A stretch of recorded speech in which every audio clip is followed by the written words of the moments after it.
Hola a todos, en el presente video hablaremos acerca de la argumentación, las falacias y los diferentes tipos de ambas. Comencemos. La argumentación está profundamente ligada al lenguaje humano, del que es una de las mayores posibilidades. Solo es necesario que una cultura le dedique espacio para que dicho potencial se desarrolle. Hay tres elementos claves que permiten circunscribir mejor este campo.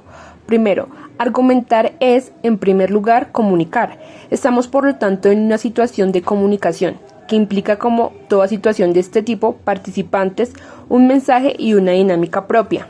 Segundo, argumentar no es convencer a toda costa, lo cual supone una ruptura con la manipulación, la influencia coercitiva, en el sentido de que no está enfocado sobre los medios para persuadir.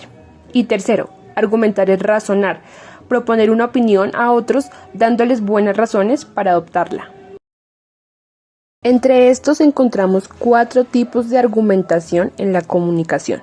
El primero son los argumentos de autoridad, los cuales presentan figuras o personajes con cierta autoridad en el ámbito en el cual se valida el argumento. Un ejemplo sería citar o invitar a un experto o a alguien que tenga experiencia en el tema. En segundo lugar encontramos los argumentos de comunidad. Estos se apoyan de ideas y valores supuestamente compartidas por muchas personas, como lo son los dichos. Un ejemplo puede ser cuando las abuelas dicen: más sabe el diablo por viejo que por diablo. En tercer lugar encontramos los argumentos de enmarcado. Estos resaltan los aspectos positivos de un argumento, dejando otros de lado. Un ejemplo sería cuando mencionamos los logros de un candidato, pero no mencionamos las cosas malas o de corrupción que ha realizado. Y en último lugar, pero no menos importante, encontramos los argumentos de analogía. Estos presentan elementos que no tienen nada que ver con el caso presentado, pero se siente que puede tener un vínculo subterráneo fuerte. Un ejemplo es cuando se habla del cambio climático y por esta razón digo que está haciendo mucha calor. Ahora bien, ¿qué tal si vamos al siguiente tema? Muchachos, contémosle al público por qué se deben identificar las falacias en los contextos comunicativos, ya que siendo nosotros comunicadores sociales es algo fundamental para no errar. Por supuesto que sí. Duan, ¿puedes iniciar contándonos cuáles son las falacias formales? Claro, cómo no. Las formales son un silogismo en las que sus premisas y conclusiones suenan verdaderas, pero no lo son, donde su error está en la sintaxis de estos. Falacia de afirmación del consecuente, o también denominado error recíproco o error converso. Demos un ejemplo para contextualizar. Si sumerjo una barra de hielo en agua caliente, entonces se derrite. Por lo tanto, sumergí la barra de hielo en agua caliente. Su conclusión con las premisas es una falacia, ya que la barra de hielo puede derretirse por cualquier otro motivo. Y falacia de negación del antecedente, precisamente por negar el antecedente y sacar como conclusión la negación del consecuente. Veámoslo con el ejemplo anterior.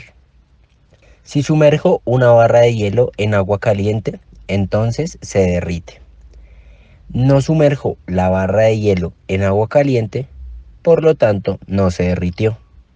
Pero, Cristian, ¿cómo son las falacias no formales?